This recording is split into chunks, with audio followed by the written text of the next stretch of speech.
Mi nombre es José Martínez Tortajada, soy catedrático y profesor de instalaciones y voy a explicar la interrelación de las variables psicométricas y la aplicación que tienen estas en el diagrama psicométrico. En primer lugar, pues conviene aclarar lo que es la psicometría, que es la rama de la física relativa a la medida y la determinación de las condiciones atmosféricas, fundamentalmente en lo que se refiere a la humedad. Es un método imprescindible pues, para medir los condicionantes del aire acondicionado en las instalaciones de la edificación y controlar el medio ambiente. Los parámetros que definen las propiedades psicométricas pues, son todos los que aparecen en la transparencia, pero fundamentalmente nos interesan 7, que son los que están en color y concretamente son el volumen específico, la temperatura de termómetro seco, la temperatura de termómetro húmedo, la temperatura de punto de rocío, la humedad específica, la humedad relativa y el calor total o la entalpía. Entonces, a partir de aquí vamos a ver que el objetivo que nos interesa es comprender la interrelación de las variables psicométricas y cuál es su representación en el diagrama psicométrico. Hay que recordar que el aire húmedo pues, tiene una serie de propiedades termodinámicas y el efecto de la humedad atmosférica sobre los materiales y el confort humano es fundamental para las instalaciones de acondicionamiento. Entonces el aire, que es aire húmedo, que está constituido por una mezcla de aire seco y vapor de agua,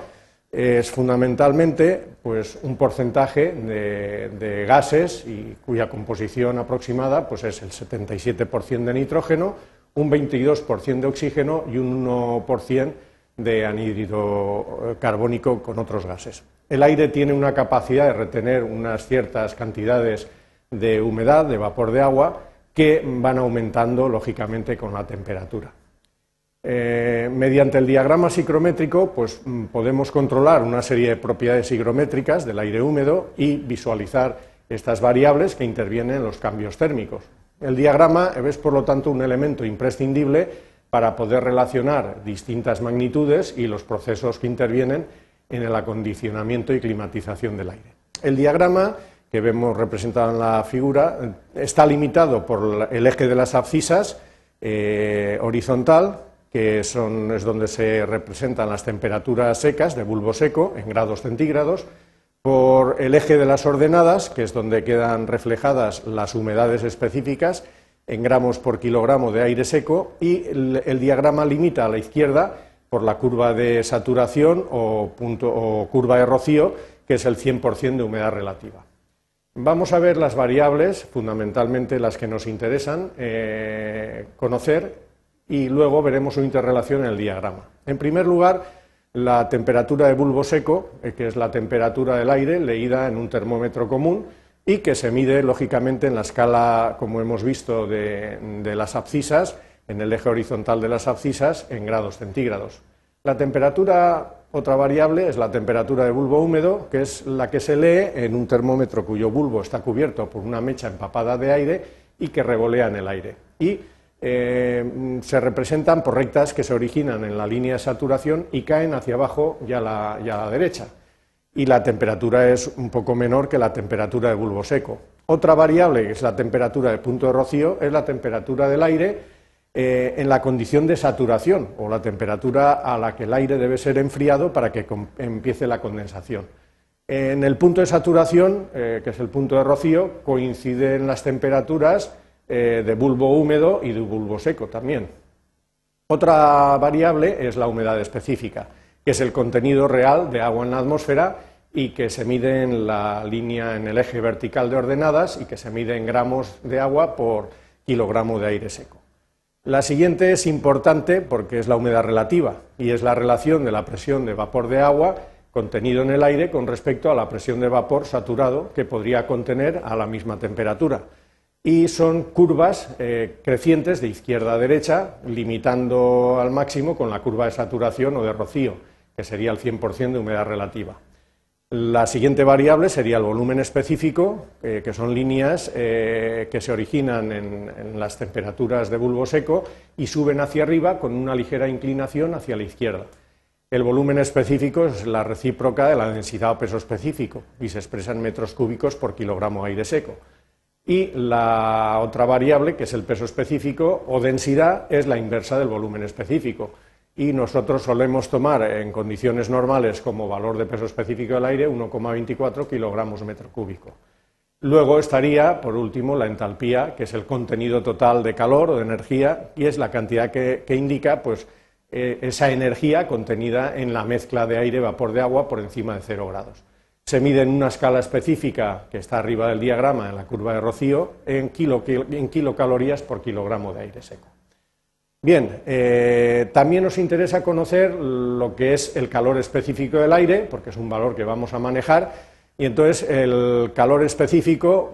también lo podemos denominar calor sensible, es la cantidad de energía que necesita la unidad de masa de aire para aumentar 1 grado su temperatura. En este gráfico podemos ver lo que representa el calor específico o calor sensible, y concretamente se requieren 0,237 kilocalorías para incrementar 1 grado centígrado la masa de 1 kilo de aire. La otra variable es el calor de vaporización o calor latente, que es el calor requerido para evaporar una cantidad específica de vapor en el aire, y concretamente se necesitan 0,597 kilocalorías para evaporar 1 gramo de vapor de agua. Con estas dos variables ya conocidas y las otras que hemos visto, pues pasamos a ver la representación en el diagrama de las distintas variables a partir de un punto aleatorio cualquiera, como es el P.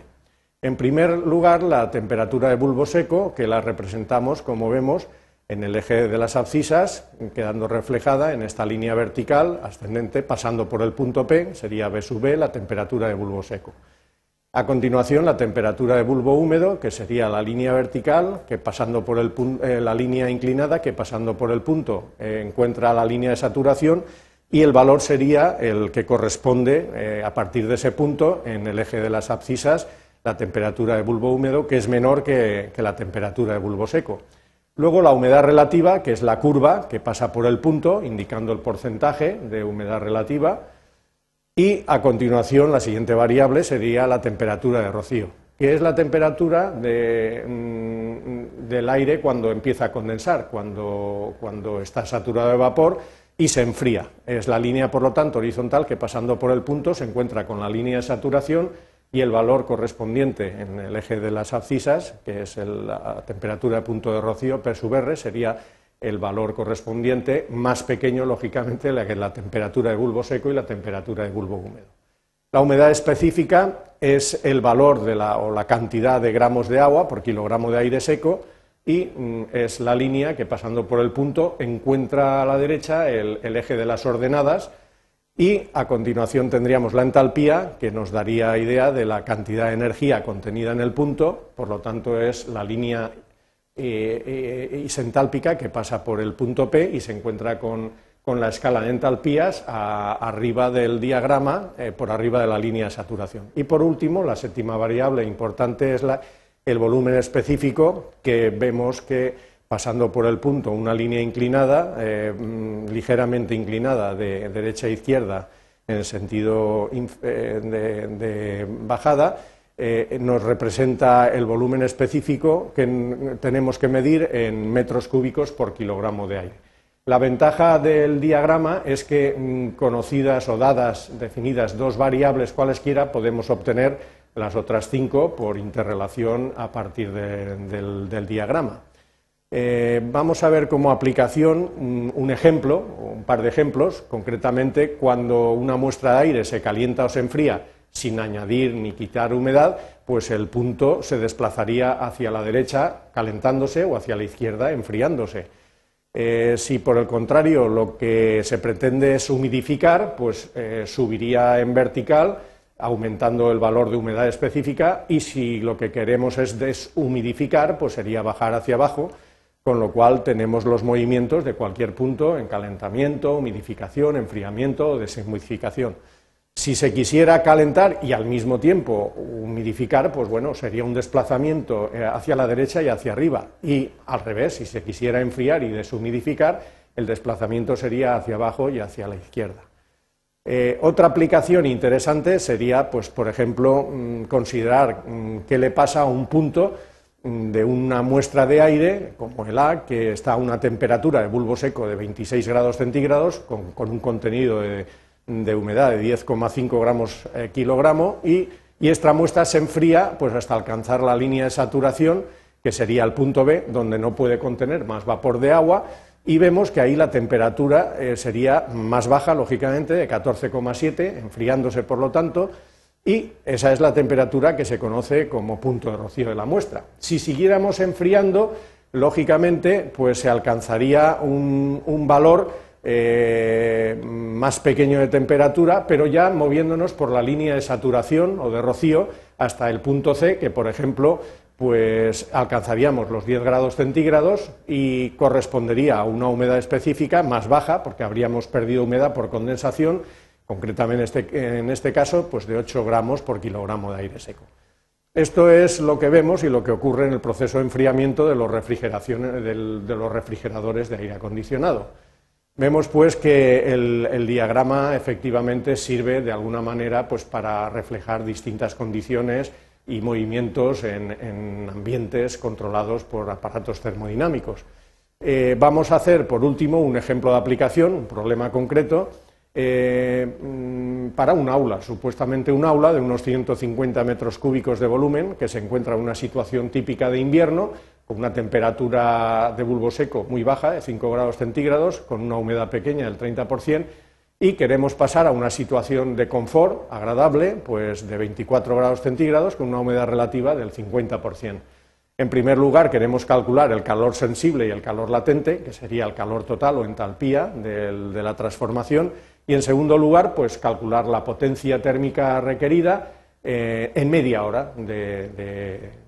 transformación para obtener las condiciones finales que hemos supuesto. Entonces, vemos en primer lugar la solución gráfica, cuál sería el primer punto, que sería el punto inicial a 5 grados con una humedad relativa del 30%, y el segundo punto de la transformación, que serían a 24 grados con una humedad relativa al 50%, punto de confort, que sería el punto B, y el desplazamiento es, lógicamente, de A a B. El primer desplazamiento, que es calor sensible, es horizontal, variación de temperatura, el segundo es vertical, que es variación de humedad. Por lo tanto, tenemos que de 1,5 gramos de agua por kilogramo de aire seco de humedad en el punto inicial, tenemos que pasar a los 9,4 gramos por kilogramo de aire seco. Y la energía entalpía en el punto inicial es 2,2 kilogramos por kilogramo de aire seco, y tenemos que pasar al final al valor de 11,5. Luego, el incremento de entalpía se debe a los incrementos debidos al valor de calor sensible, 1, y al calor latente, 2, con lo cual la suma de ambas, calor sensible más calor latente, nos da el valor de la energía total o entalpía de la transformación. Analíticamente sería aplicar las fórmulas termodinámicas, calor sensible y calor latente, y el calor total sería la expresión que nos daría el valor de la energía de la transformación multiplicando el peso específico por el volumen específico por el incremento de entalpía. Si aplicamos los valores que hemos considerado en el enunciado, pues el calor sensible sería el calor específico del aire por el peso específico por el volumen del local por la variación de temperatura, que nos da 848,16 kilocalorías, y el calor latente de vaporización sería 0,6, calor latente por 1,24, el peso específico, por el volumen, por la variación de humedad en este caso, 881,64. El calor total o entalpía, aplicando la fórmula 3, sería 1,24 por el volumen, por la diferencia de entalpías, con lo cual nos da 1.729,80, que coincide efectivamente con la suma de los dos calores anteriores. La potencia térmica total en media hora pues sería la energía total, 1.729,80 kilocalorías que hemos obtenido, dividido por media hora, que es 0,5 horas, es decir, 3.459,6 kilocalorías hora, que equivale a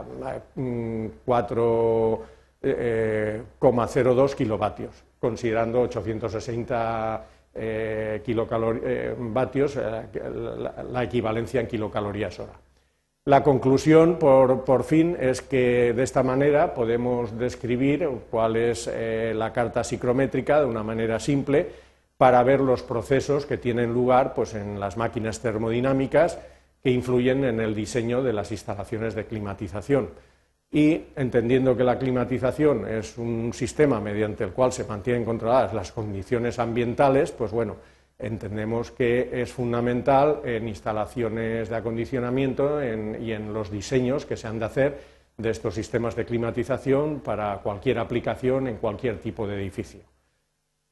Es decir, que el aire acondicionado pues, es la respuesta a las necesidades del ser humano para entrar o estar en un ambiente agradable y confortable. Por lo tanto, es imperiosa pues, su manejo, su necesidad y su conocimiento en este sentido. Nada más, eso es todo.